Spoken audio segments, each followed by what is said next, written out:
Shalom saudara-saudara kasih Tuhan. Bagaimana kabarnya pada hari ini? Kiranya semuanya masih di dalam lindungan Tuhan dan semuanya sehat nggih. Puji Tuhan.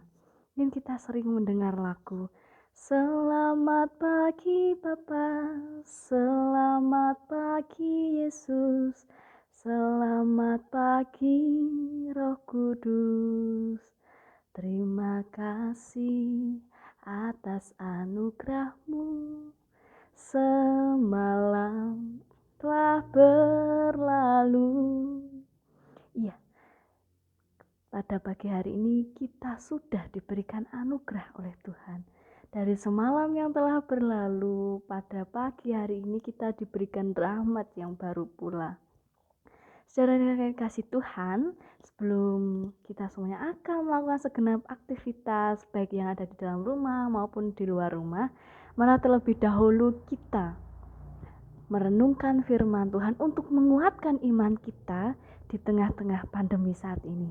Sebelum kita membaca dan merenungkan, mari kita berdoa.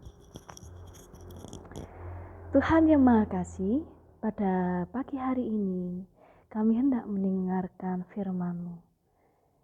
Kiranya Tuhan senantiasa hadir bersama kami, tuntunlah kami, biarlah Roh Kudus-Mu tercurah atas kami. Di dalam nama-Mu yang kudus, Tuhan Yesus Kristus, bersabdalah Tuhan, kami siap untuk mendengarkan. Amin. Ya saudara-saudara kasih Tuhan, renungan kita terambil di dalam kitab Mazmur 142. Mazmur 142 ayat 1 sampai 8. Mazmur 142 ayat 1 sampai 8 dan yang menjadi nas kita terambil di ayat yang ke-7. Yang akan saya bacakan. Nas kita ayat yang ke-7. Perhatikanlah teriakku, sebab aku telah menjadi sangat lemah.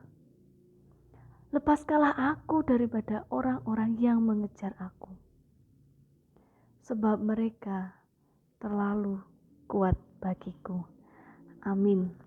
Saudara kasih Tuhan, seringkali kita memberikan motivasi yang positif untuk orang lain.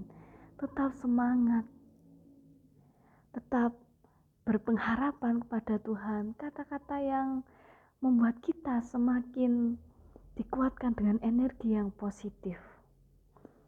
Mudah untuk mengatakannya, sangat mudah untuk mengatakannya kepada orang lain maupun diri kita sendiri. Tetapi saudara-saudara kasih Tuhan, bagaimana ketika kita sedang terpuruk? Mesti ya, halah, tidak ada harapan, aku putus asa, aku menyerah. Saudara-saudara kasih Tuhan, ketika kita benar-benar terpuruk, ketika kita benar-benar sudah tidak mampu dan tidak kuat, apakah kita tetap konsisten dengan kata-kata yang positif, dengan motivasi yang positif yang kita berikan untuk diri kita maupun orang lain? Dapatkah kita konsisten ketika kita benar-benar terpuruk, bahkan sakit? Apalagi di tengah-tengah pandemi ini, banyak sekali hal-hal yang membuat kita kecewa, banyak sekali hal-hal yang membuat kita sakit. Apakah kita tetap bisa konsisten? Jangankan kita dapat menguatkan orang lain, lalu bagaimana kita dengan diri kita? Apakah kita juga dapat memberikan penguatan untuk diri kita? Terkadang kita pesimis, bukan malah optimis. Mari kita belajar dari Daud. Dari pengalaman Daud ini, dia sedang dikejar-kejar oleh Saul. Bahkan tentara-tentara yang dikirim Saul untuk mengejar Daud yang hendak harus dibunuh. Jadi Saul menginginkan supaya Daud segera dibunuh. Bagaimana perasaan Daud? Kalau kita di posisi Daud, otomatis kita berlari, kita ketakutan. Dan yang dilakukan Daud pada saat itu, ia bersembunyi di dalam gua Adulam. Di dalam gua Adulam ini, Daud menenangkan dirinya. Dia berdoa, dia berlindung supaya dia tidak ditangkap oleh pasukan Saul. Di sini dia mencurahkan isi hatinya kepada Tuhan. Dia berdoa memohon belas kasih. Tuhan, apakah Tuhan mendengarkan permohonan Daud? Mari kita lihat di ayat yang ketiga. Di ayat yang ketiga Daud mengatakan, aku mencurahkan keluhanku ke hadapannya. Kesesakanku kuberitahukan ke hadapannya. Daud merasa sesak. Daud merasa tidak berdaya dan bahkan dia dihadapkan dengan situasi yang tersebut. Mungkin saat ini kita sedang berada di posisi Daud. Kita merasakan kesesakan di tengah-tengah pandemi karena kita harus mematuhi protokol kesehatan. Kita harus menjaga diri kita. Kita harus menjaga imunitas yang ada di dalam diri kita. Saudara-saudara yang kasih Tuhan, how's his feeling? Bagaimana perasaan Daud? Bagaimana perasaannya? Mungkin kita juga bisa merasakannya, karena kita juga mengalaminya saat ini. Saudara-saudara yang kasih Tuhan, Daud juga membutuhkan kekuatan, sama seperti kita. Mari kita buka dalam 1 Samuel 22 ayat yang kedua. Ketika dia dihadapkan kesesakan, dikejar-kejar, tetapi di dalam gua Adulam berhimpun juga kepada setiap orang yang dalam kesukaran, setiap orang yang dikejar-kejar tukang piutang, setiap orang yang sakit hati, maka ia menjadi pemimpin mereka. Bersama-sama dengan dia ada kira-kira 400 orang. Ketika dia berada di dalam gua Adulam, ternyata Daud juga harus memberikan penghiburan kepada 400 orang yang ada di dalam kitab 1 Samuel 22 di ayat yang kedua itu tadi. Selain ia merasakan kesesakan, dia harus memimpin banyak orang. Daud sendiri membutuhkan kekuatan dan penghiburan.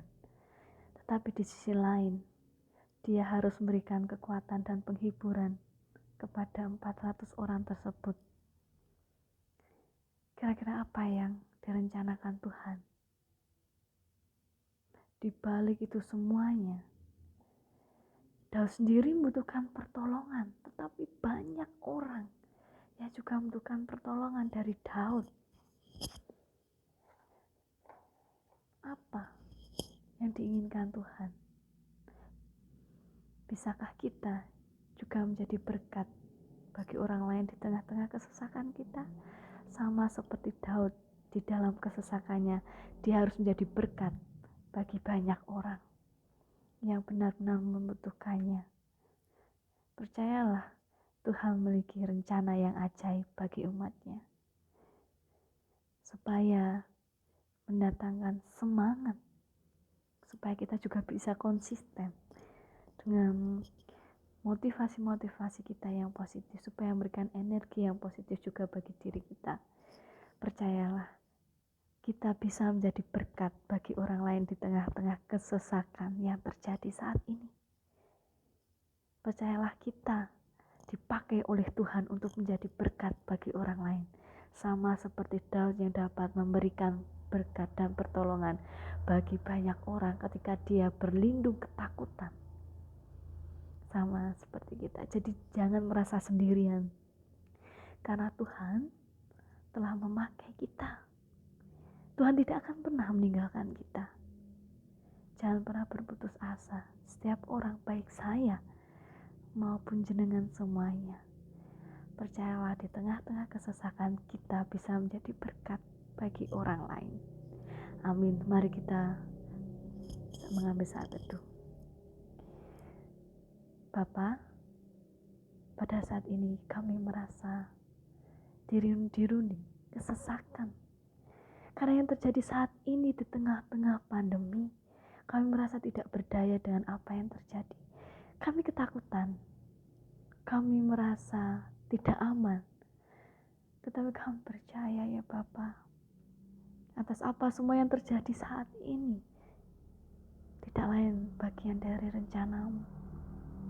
Bapa, kami percaya Tuhan senantiasa hadir bersama dengan kami untuk menguatkan kami dan memberikan penghiburan bagi kami, terkhusus bagi jemaat-Mu di GKJ Jemaat Kertosono yang saat ini sedang sakit, siapapun mereka, dimanapun mereka, baik yang sudah lansia, dewasa maupun anak-anak yang saat ini sedang terbaring sakit. Kiranya Tuhan berikan kekuatan dan penghiburan bagi mereka, kesabaran dan kekuatan ketika mereka saat ini sedang terbaring sakit. Ya Tuhan, mereka juga merindukan kesembuhan. Berikanlah mereka kesembuhan dan kekuatan supaya mereka dapat menjalani hari-hari demi hari seperti sedia kala. Dan hamba juga berdoa untuk para pemimpin-Mu, baik pemimpin-Mu yang ada di gereja, dari Bapak Pendeta, Bapak Ibu Penatua Diaken, dan setiap komisi-komisi yang ada. Mereka telah berjanji untuk menjalankan tugas dan tanggung jawab mereka sebagai pelayan. Kiranya Tuhan senantiasa memberikan karunia, ingatkanlah mereka ketika mereka juga lalai ya Bapak. Kuatkanlah mereka, karena Tuhan senantiasa membimbing mereka dan menjadikan mereka sebagai gembala untuk menuntun umat-Mu, terkhusus di GKJ Jemaat Kertosono ya Bapak. Berikanlah kekuatan dan kesehatan bagi mereka, karena kami percaya Tuhan memilih mereka. Tuhan memampukan mereka untuk menjadi pemimpin yang terbaik ya Bapak. Karena juga gereja-Mu terkhusus di GKJ Jemaat Kertosono dalam menjadi gereja yang cair, tidak kaku, dan dapat menjadi teladan bagi masyarakat di sekitar juga ya Bapak. Ya Bapak, kami percaya bahwa Engkau sebagai kepala gereja dapat menuntun kami, dapat membimbing kami. Begitu juga dengan anak-anak-Mu sebagai generasi muda, dari PAUD hingga perguruan tinggi. Sertailah mereka ketika mereka sedang studi, sertailah mereka sebagai anak ya Bapak. Jaga dan lindungilah mereka. Kiranya Tuhan menaungi mereka dan jauhkanlah dari segala mara bahaya dan goda-godaan yang terjadi di masa milenial saat ini. Ya Bapak, naungilah kami, jagalah kami, teguhkanlah dan kuatkanlah kami. Karena kami percaya segala apapun yang terjadi saat ini tidak jauh dari rencana-Mu ya Bapak. Di balik ini semua yang terjadi, baik pergumulan-pergumulan kami ya Tuhan, berikanlah jalan keluar dan kekuatan ketika kami dihadapkan hal-hal yang membuat kami merasa takut. Kami berseru-seru kepadamu ya Bapa, karena kami sadar kami hanyalah manusia biasa. Kuatkanlah kami, bimbinglah kami. Bapa, saat ini kami juga akan melakukan aktivitas kami. Pimpinlah kami, lindungilah kami, dan jauhkanlah kami dari segala mara bahaya. Inilah doa kami ya Bapa yang kurang jauh sempurna. Kiranya Bapa sempurnakan dengan kasih-Mu. Di dalam nama-Mu yang kudus. Haleluya. Amin. Marilah kita menutup renungan kita dengan kita menyanyikan dari Kidung Jemaat nomor 281. Segala benua dan langit penuh. Marilah kita tetap menjaga protokol kesehatan, tetap teguh dan tetap menjadi berkat untuk orang lain. Tuhan Yesus memberkati kita semuanya. Shalom.